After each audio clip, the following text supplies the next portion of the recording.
Basta um olhar sobre as estruturas do passado, em uma época onde a tecnologia construtiva era muito simples e os recursos eram ainda mais inacessíveis. Que logo sempre surgiu uma dúvida na minha cabeça: como naquela época e naquelas condições eles eram capazes de construir obras tão grandiosas e tão complexas estruturalmente? Além disso, uma época onde não existiam aqueles grandes cálculos estruturais, então de que formas eles conseguiram garantir e saber que aquela estrutura iria ficar em pé? E a resposta para isso é muito simples: eles não sabiam. Por exemplo, Snefru foi o primeiro faraó da quarta dinastia do Antigo Egito. E ele construiu 3 pirâmides. A primeira, ela ruiu já na antiguidade. A segunda, ele começou a construir um ângulo e ele viu que o cálculo não ia bater. E ele mudou o ângulo e ficou conhecida como a pirâmide torta. E a terceira foi a pirâmide reta ideal, no qual ela conseguiu fazer um escalonamento das pedras e parecia que a pirâmide era reta. Além disso, muitas das construções, principalmente as catedrais góticas, elas cediam, caíam e eram reconstruídas. Pois numa época como a Idade Média, onde não existiam grandes cálculos de estrutura e esse tipo de coisa, a exploração estrutural ela se baseava no princípio de tentativa e erro. Mas todas essas construções, apesar da ausência de cálculos, elas se baseavam em princípios construtivos bem sólidos. Um ponto interessante é a gente olhar a evolução formal que teve entre as catedrais românicas e as catedrais góticas. Houve um grande salto em questões estruturais que ocorreu no período da famosa Idade das Trevas. A grande diferença entre as duas consiste que as catedrais góticas são recheadas de luz e grandes aberturas, enquanto as catedrais românicas elas têm pequenas aberturas e as paredes muito espessas. E a gente pode perceber isso muito bem diferenciando duas plantas, por exemplo, se a gente comparar a Catedral de Pisa e a Catedral de Notre Dame em Paris. Então basicamente as catedrais góticas elas se elevam, elas tiram os pesos das paredes e transferem essas cargas para os contrafortes, permitindo ainda mais a entrada de luz. Mas no vídeo de hoje eu tô aqui para falar de um conceito que influenciou muito na forma das construções, e esse conceito é a catenária. A catenária é um conceito matemático de uma curva que é ideal para a melhor distribuição de cargas. Quando você pega esse conceito e olha as estruturas que ele é capaz de gerar, você deve se perguntar: quantos cálculos complexos são necessários para fazer isso?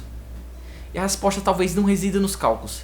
E se a gente fosse capaz de pensar e definir a forma de estrutura somente com base em modelos físicos? E se não fosse necessário fazer nenhum cálculo para descobrir essas formas dessa estrutura ideal? E é disso que a gente vai falar no vídeo de hoje.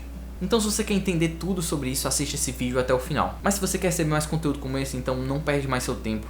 Se inscreve aqui logo no canal. E isso também vai me ajudar e me incentivar ainda mais a produzir mais vídeos para você. Não esquece de comentar aqui o que você achou desse vídeo. Capítulo 1. Quem é essa tal de catenária? Eu confesso pra vocês que a primeira vez que eu ouvi o termo catenária foi durante uma aula de topografia. E nessa aula a professora falou que a catenária é um dos tipos de erro que tem quando a gente utiliza uma trena. E essa trena ela é deformada pela gravidade. Quando essa trena deforma, você pode acabar medindo a medida errada de um ponto ao outro por causa que a trena deformou. E acaba que a medida que você mediu, ela é irreal, ela não corresponde aos 2 pontos que você está medindo, por causa que a curva gerada ela deforma esse espaço de um ponto para o outro. Então esse erro foi da catenária, foi a primeira vez que eu ouvi falar nessa palavra. E o conceito em si não está errado, não quer dizer que isso não seja catenária, mas catenária ela pode ser um conceito aplicado muito mais que isso. Mas deixando claro que a catenária não se trata de um erro especificamente. A catenária é nada mais do que uma simples curva matemática que segue a fórmula da seguinte função. Mas espera aí, você não me disse que a gente vai pensar aqui estrutura sem cálculos utilizando essa catenária? Como assim você já está colocando uma equação? Bom, a equação ela é meramente para expressar matematicamente essa curva, mas na sua essência a palavra catenária ela vem do latim que significa corrente. Então a curva da catenária é aquela que você vê nos fios de energia, é aquela curva descrita pelas correntes, pelas teias de aranha, por outras coisas muito encontradas na natureza e também em muitas estruturas já pensadas pelo homem. Então na arquitetura, o primeiro a propor a catenária no design de arcos foi o cientista Robert Hooke. Ele foi motivado pela construção da Catedral de São Paulo em Londres. Então ele buscava o formato ideal para a construção de arcos e que esse formato ele pudesse ser feito utilizando o menos material possível e ainda assim garantindo uma grande estabilidade. Assim como na forma flexível e contínua fica pendurada, quando invertida ela permanecerá continuamente rígida. Então basicamente o que ele diz é que se a gente pegar uma corrente e segurar ela em 2 pontos, a curva que ela vai formar quando for invertida será uma curva catenária, e da mesma forma que a corrente permanece em equilíbrio, quando a gente inverter e construir um arco a partir dessa curva, ele permanecerá igualmente rígido. Mas como esse conceito ele funciona exatamente? Capítulo 2, arcos e correntes. Então, para entender o funcionamento desse sistema e da curva catenária, eu queria mostrar para vocês alguns trechos desse canal, que ele é completamente incrível sobre estruturas. E eu devo dar todos os créditos a ele, então na descrição tem um link do vídeo original completo. Então dessa forma a gente deve entender que existe um certo paralelo entre os arcos e as correntes. Como eu falei mais cedo, se a gente colocar uma corrente de cabeça para baixo, isso irá gerar um arco espelhado. E diferente da corrente, no arco todas as suas partes elas estão se comprimindo entre si, enquanto na corrente todas as partes estão sendo tracionadas e puxadas. Então se aplicarmos uma carga na corrente, a sua forma ela vai se adaptar até o sistema atingir um equilíbrio.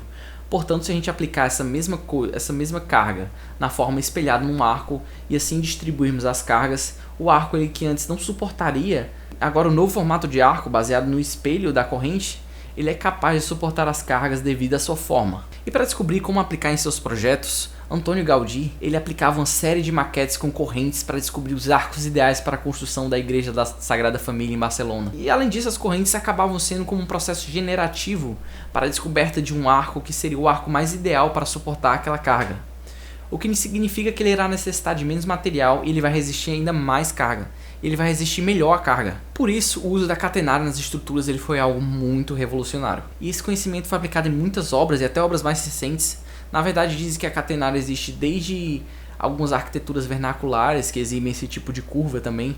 Como pode ver que está no conhecimento do Tátil, é da experiência que surgiu o uso da catenária. Então, em algumas obras recentes, por exemplo, a gente pode olhar a Igreja de Pampulha, o projeto do Oscar Niemeyer, ele incorpora bem esse formato da curva catenária e ele associa esses arcos diferentes para gerar justamente o efeito da igreja, o que é o diferente, o charme da igreja modernista. E ela cria essas cascas únicas de concreto para o espaço. Mas o desenho do arco é como se ele tivesse sido expandido em uma linha e criando aquelas cascas de concreto, mas no fundo ela segue um desenho do arco que no fim é uma catenária. E esse projeto é muito interessante para a gente já passar para o próximo tópico. A catenária, ela somente se aplica a arcos? Capítulo 3, as cascas e a catenária.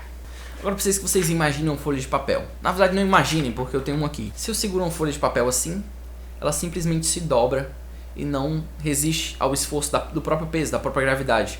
Mas se eu seguro uma folha de papel assim, ela já suporta o próprio peso. Você pode ver que essa parte aqui e aqui ela fica mais torcida assim. Então por que isso acontece? Porque que dessa forma, dependendo da forma que está o papel, ela é capaz de resistir ao esforço do próprio peso. E dependendo da forma que eu seguro, ela não é. Então, semelhante a uma folha de papel, as cascas de concreto elas funcionam de forma parecida. Dependendo da forma, elas resistem. Então, como a gente faz para encontrar essa melhor forma que vai resistir aos esforços? Então, casca de concreto é basicamente uma associação entre o concreto e o aço. E essas cascas podem criar estruturas que possuem pequenas espessuras e, por sua vez, elas permitem a criação de grandes coberturas. E elas têm como característica que elas não suportam esforços pontuais. Então, as cascas são estruturas muito utilizadas para coberturas em grandes vãos, sem apoios intermediários. Então, para entender o funcionamento dessas cascas, a gente pode criar modelos simples, baseados também na catenária, e entender qual seria o caminho ideal e a forma ideal para que essa casca suporte o seu esforço do seu próprio peso. Mas uma vez que a gente utilizava a corrente para descobrir o melhor arco possível, de que forma a gente pode aplicar isso dentro de uma casca? Ou melhor, de que forma a gente pode aplicar esse conceito tridimensionalmente? E é isso, a resposta é simples, a resposta está em uma malha ou em um tecido. Assim como a corrente, uma malha ou um tecido ele não possui resistência à compressão, ele apenas resiste ao ser tracionado, ou seja, ele só resiste ao ser puxado.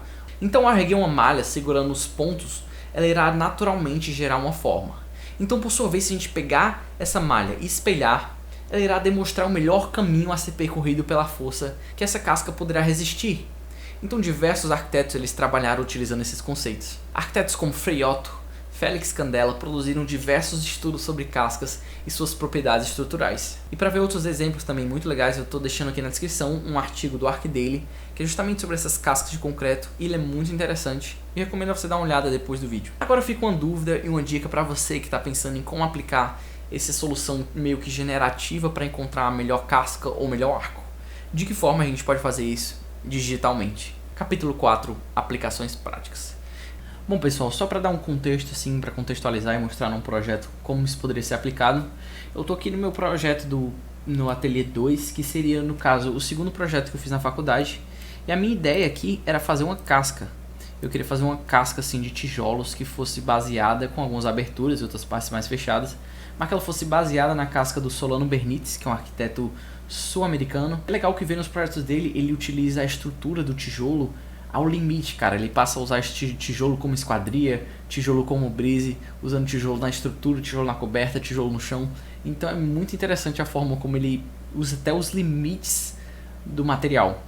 E o mais legal de tudo é que vários dos projetos dele ele utiliza da catenária. Então teve um pavilhão que é bem visível isso. Mas essa estrutura da casca acima de tudo, ela não tem uma concepção estrutural interessante. Por exemplo, a carga ela acabaria vindo mais para um desses lados e algum desses pontos aqui ficaria frágil estruturalmente. Então como é que eu poderia exemplificar e achar essa curva ideal para esse projeto, por exemplo? Então vindo aqui no Rhino, se você não conhece o Rhino, ele é um software de modelagem paramétrica. Então para fazer esse algoritmo aqui, no caso, que são programação, algoritmo é nada mais que uma sequência de passos que eu vou fazer para conseguir chegar até o ponto, até tal ponto. Então é como se fosse uma receita de bolo, a gente vai seguindo os passos até atingir tal ponto. No caso, qual seria o primeiro passo? Eu fiz um grid triangular no chão, em relativo aos triângulos que ele usa. A partir desse grid eu fui gerando alguns pontos, algumas coisas, até gerar como se fosse um tecido. Lembra daquele negócio que fala que o tecido é o relativo à malha? O tecido é o que é relativo à casca? Então eu gerei um tecido. E o mais interessante é que nesse software de parametria ele permite que a gente simule física. Então a gente pode simular coisas como gravidade e os pontos, a malha ela vai reagir a ela. Então eu utilizei um plugin do Grasshopper que já vem integrado nele, que é o Canguru. Então agora eu vou mostrar para vocês como seria o resultado disso. Vocês podem ver que aqui está montado, mas no caso eu vou reiniciar. Então ele está aqui no 0 e quando eu solto o botão, a malha sobe para cima. Eu fiz um esquema aqui meio que de interruptor, colocando para baixo. Então o que se torna bem visível. Imagine que aqui é um tecido de pano, onde estão presas essas duas extremidades.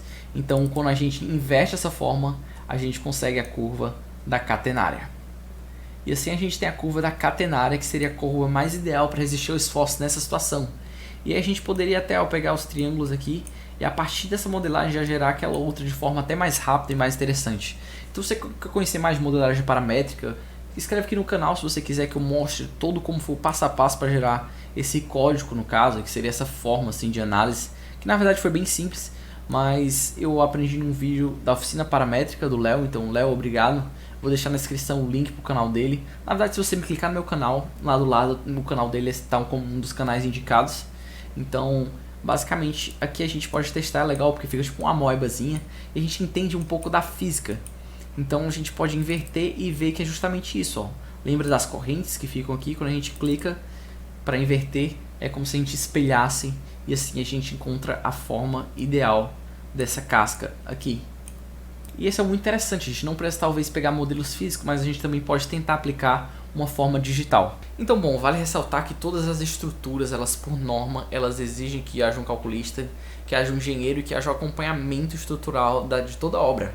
Até para garantir a segurança e que, diferente de antigamente, nós não podemos nos dar o luxo de errar. E ainda mais, arriscar a vida dos nossos trabalhadores, de quem está lá na obra.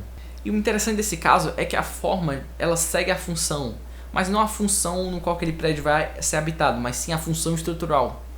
A força e os esforços, eles acabam moldando esses edifícios, esses exemplos. E é isso que a catenária faz. Essa é a magia da catenária. Ela é capaz de nos mostrar a melhor forma para que a gente gaste menos material e ainda adquira uma grande resistência. Então esse vídeo foi muito especial para mim, porque é um assunto que de certa forma me interessou e me cativou muito. Então se você gostou desse vídeo com o tema de estruturas, aqui no canal a gente tem 2 vídeos com assuntos relacionados. Um desses vídeos é sobre como o Paulo Mendes da Rocha pensava seus projetos através da maquete de papel, e tem muito essa vertente estrutural, e também um vídeo se o arquiteto ele precisa pensar na estrutura. Então, esses 2 vídeos estão aparecendo aqui. Se você gostou, se inscreve no canal, divulga para os seus amigos, e aqui embaixo tem vários links interessantes, então dá uma olhada. Meu nome é Pedro Deodato, esse é o canal Viés Arquitetônico. Vocês devem ter reparado que agora tem uma câmera nova, então eu estou mais em HD do que antes. E é isso, pessoal, muito obrigado por ter assistido até aqui, até o próximo vídeo. Fui!